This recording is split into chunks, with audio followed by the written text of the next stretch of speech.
সেদিনও ছিল দুপুরে মন ঝকঝকে রোদে অস্থির হয়ে, আর ঘড়ির কাঁটায় তখন রসুল।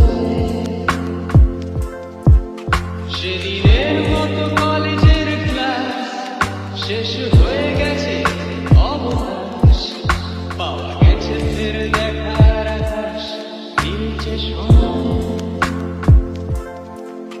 নীল রং ছিল ভীষণ প্রিয়, তাই সব কিছু মিলিয়ে দিল। মনে পড়ে কি সেদিন বলেছিলাম তোমায়, আজ নীল রঙে মিশে গেছে লাল, আজ রং চিনে দেবা